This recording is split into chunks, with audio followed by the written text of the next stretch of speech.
Hi everyone, welcome back to curious affairs. इस video में हम बात करने वाले हैं इसरो के नए नाविक सैटेलाइट के लॉन्च के बारे में that happened on Monday morning and it was very successful. तो ये फर्स्ट इसरो का लॉन्च होने वाला है सेकेंड जनरेशन नेविक सैटेलाइट्स के लिए। और ये जो लॉन्च है it is very important for us even from the perspective of UPSC because in prelims 2023 there has been a question कि कौन सी ऐसी कंट्री है जिसके पास अपना खुद का रीजनल नेविगेशन सैटेलाइट सिस्टम है as India. The answer was Japan and that is why you need to take good focus of this particular issue. अब अगर हम बात करें इसरो के इस नेविक सैटेलाइट लॉन्च के बारे में, तो नेविक है क्या? Navigation with Indian constellation. आपने सुना होगा GPS के बारे में। जस्ट लाइक GPS जो कि ग्लोबल कवरेज प्रोवाइड करता है, इंडिया ने भी 2006 में एक नया इनोवेशन निकाला था, NavIC. Even though it did not come into place till 2017, but इसके दौरान हमने कई सारी सैटेलाइट्स स्पेस में भेजी। 8 सैटेलाइट का सेट हमने स्पेस में भेजा और इंडिया के लैंडमार्क्स को कवर करने की कोशिश करी, providing an alternative to GPS। अब अगर हम बात करें कि GPS में और इसमें क्या डिफरेंस है, तो this particular satellite system is limited क्योंकि we are only talking about Indian landmass. जहाँ GPS आपको ग्लोबल कवरेज प्रोवाइड करता है, वहीं इंडियन लैंडमास के लिए आपको नाविक कवरेज प्रोवाइड करेगा।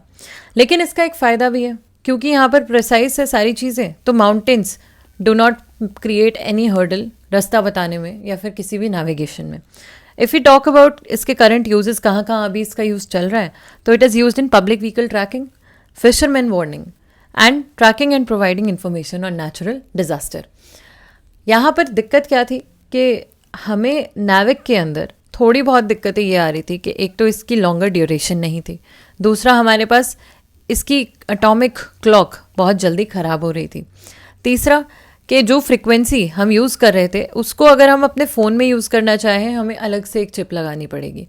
लेकिन GPS जो फ्रिक्वेंसी यूज़ करता है वो चिप हर जगह आपकी प्रेजेंट होगी फ़ोन्स में, and that is why to make it more accessible to people हमने अब की बार एक नई चिप, नई फ्रीक्वेंसी भी इसके अंदर इंट्रोड्यूस करी है। If you talk about NavIC और कहाँ पर इसके ऑल्टरनेटिव्स प्रेजेंट है या फिर कहाँ पर ऐसे सिस्टम्स प्रेजेंट है, तो ग्लोबल कवरेज जैसे कि GPS प्रोवाइड करता है, गैलीलियो भी प्रोवाइड करता है which is an innovation from European union. GLONASS भी प्रोवाइड करता है रशिया, चाइना भी प्रोवाइड करता है बेदू, एंड एक और रीजनल सैटेलाइट सिस्टम एग्जिस्ट करता है इंडिया की तरह, QZSS in Japan. If you talk about the significance of NavIC, तो ये काफ़ी इंपॉर्टेंट है इंडिया के लिए क्योंकि ये सिविलियन और मिलिट्री यूजेस दोनों के लिए ही यूज़ किया जा सकता है, एंड ये इंडिया की सॉवरेनिटी को और स्ट्रेटेजिक रिक्वायरमेंट्स को पूरा करता है। इसीलिए क्योंकि for our military uses we do not have to be dependent on anyone, and that is why it makes Indian armed forces self reliant in terms of navigation. Diplomatic goodwill भी create करता है क्योंकि once we are pretty sure कि ऐसे ये system work करने वाला है, we are ready to share it with the neighbouring countries और सार्क।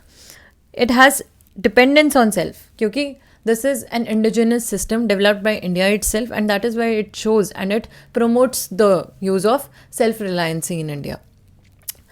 अब what's new in the second generation NavIC, जिसके बारे में बात हो रही है कि हमने सेकेंड जनरेशन नेविक की फर्स्ट सैटेलाइट को स्पेस में भेज दिया है। अभी हमने सिर्फ फर्स्ट भेजी है, लेकिन इसके अंदर चेंजेस क्या है? तो सबसे पहला चेंज है एटॉमिक क्लॉक। अब हमने इस एटॉमिक क्लॉक के अंदर रुबिडियम का यूज़ शुरू कर दिया है जो बनाया है स्पेस ऐप सेंटर अहमदाबाद ने। अगर आप बात करें GPS की या किसी और नेविगेशन सैटेलाइट सिस्टम की, तो रुबिडियम को एटॉमिक क्लॉक्स के अंदर बहुत ज़्यादा यूज़ किया जाता है। एटॉमिक क्लॉक का मतलब क्या है कि ये टाइम को बताएंगी प्रिसिशन के साथ, बिल्कुल मिनी सेकेंड्स का कुछ फ़र्क होगा, बट ये आपके टाइम को प्रिसिशन के साथ बताएंगे, and that helps the navigation system. Longer mission life, अभी वाले मिशन की हमारी लाइफ थी 10 ईयर्स, 2017 से वो 27 तक चलता, बट ये वाले की लाइफ है 12 years.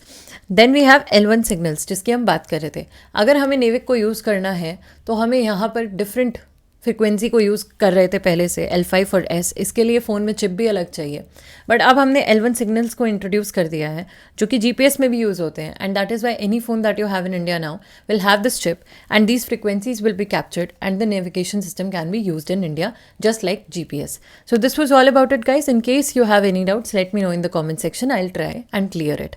Stay connected for more. Thank you.